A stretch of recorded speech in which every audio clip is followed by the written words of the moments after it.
ಸರ್ಕಾರದ ವಿರುದ್ಧ ಇವತ್ತು ವಿಧಾನಸೌಧ ಮುತ್ತಿಗೆ ಹಾಕುವಂತ ಕೆಲಸ ನಾವು ಮಾಡ್ತಾ ಇದ್ದೇವೆ.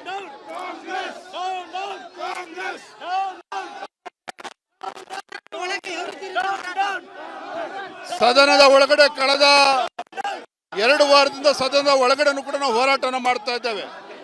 ಆದರೆ ರಾಜ್ಯ ಸರ್ಕಾರ ಕಣ್ಣಿದ್ದು ಕೂಡನಂತೆ ಕಿವಿ ಇದ್ದು ಕಿವುಡನಂತೆ ಇವತ್ತು ವರ್ತನೆ ಮಾಡ್ತಾ ಇದೆ.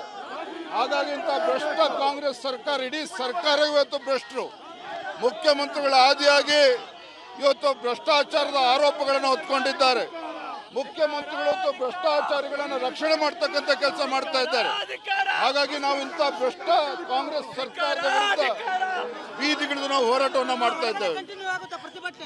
ಸದನದ ಒಳಗಡೆನೂ ಕೂಡ ನಮ್ಮ ಹೋರಾಟ ಮುಂದುವರಿಯುತ್ತದೆ, ಸದನದ ಹೊರಗಡೆನೂ ಕೂಡ ನಮ್ಮ ಹೋರಾಟ ಹೀಗೆ ಮುಂದುವರಿಯುತ್ತದೆ.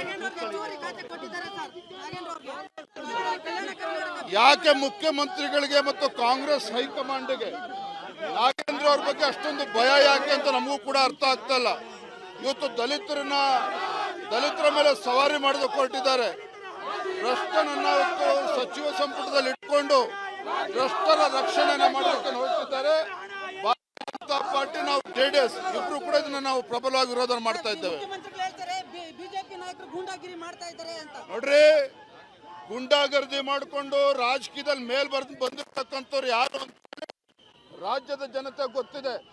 ಗುಂಡಾಗಿರಿ ಮಾಡ್ಕೊಂಡೆ ಅವರ ರಾಜಕೀಯ ಜೀವನವನ್ನು ರೂಪಿಸ್ಕೊಂಡಿರ್ತಕ್ಕಂಥವ್ರು. ಇವತ್ತು ಮುಖ್ಯಮಂತ್ರಿಗಳು ನಮ್ಮನ್ನ ಗುಂಡಾಗರ್ದಿ ಅಂತ ಹೇಳಿದ್ದಾರೆ.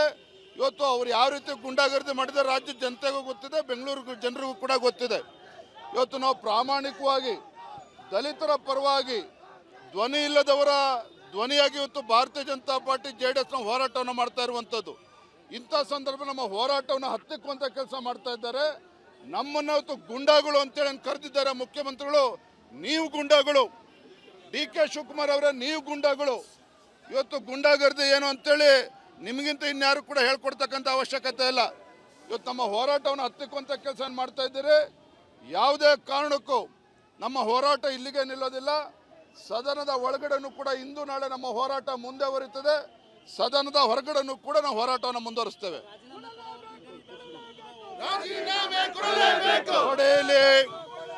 ಯಾರು ಇಲ್ಲಿ ನಾಗೇಂದ್ರ ಒಬ್ಬನ ಪ್ರಶ್ನೆ ಅಲ್ಲ. ಏನಿವತ್ತು ಆರೋಪ ಇರುವಂತದ್ದು, ದಲಿತರ ಅಭಿವೃದ್ಧಿಗೆ ಮೀಸಲಿಟ್ಟಿರ್ತಕ್ಕಂಥ ಹಣವನ್ನ ಕೊಳ್ಳೆ ಹೊಡೆದಿರ್ತಕ್ಕಂಥವ್ರು ನಾಗೇಂದ್ರ ಅವರು. ಅಂತ ಕೊಳ್ಳೆ ಹೊಡೆದಿರ್ತಕ್ಕಂಥ ಸಚಿವನನ್ನ ದಲಿತರ ಹೆಸರು ಹೇಳ್ಕೊಂಡು ರಕ್ಷಣೆ ಮಾಡ್ತಾ ಇರ್ತಕ್ಕಂಥದ್ದು ಮಾನ್ಯ ಮುಖ್ಯಮಂತ್ರಿ DK ಶಿವಕುಮಾರ್ ಅವರು.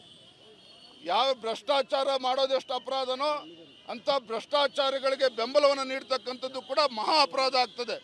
ಹಾಗಾಗಿ ಮುಖ್ಯಮಂತ್ರಿಗಳನ್ನ ಇವತ್ತು ಕೂಡ ಆಗ್ರಹ ಪಡಿಸ್ತಾ ಇದ್ದೇವೆ. ಯಾವುದೇ ಕಾರಣಕ್ಕೂ ನಮ್ಮ ಹೋರಾಟವನ್ನು ಹತ್ತಿಕ್ಕುವಂಥ ಕೆಲಸ ಮಾಡೋದಕ್ಕೆ ಹೋಗಬೇಡಿ. ಸದನ ಮುಗಿದ ನಂತರವೂ ಕೂಡ ನಮ್ಮ ಹೋರಾಟ ಹೀಗೆ ಮುಂದುವರಿಯುತ್ತದೆ. ನಮ್ಮ ಹೋರಾಟವನ್ನು ಸಾಧ್ಯ ಇಲ್ಲ. ನಾಳೆ ಎಲ್ಲವೂ ಕೂಡ ಮಾತನಾಡ್ತಾನೆ. ಇವತ್ತು ಸದನದ ಒಳಗಡೆನೂ ಕೂಡ ನಮ್ಮ ಹೋರಾಟ ಮುಂದುವರಿಯುತ್ತದೆ.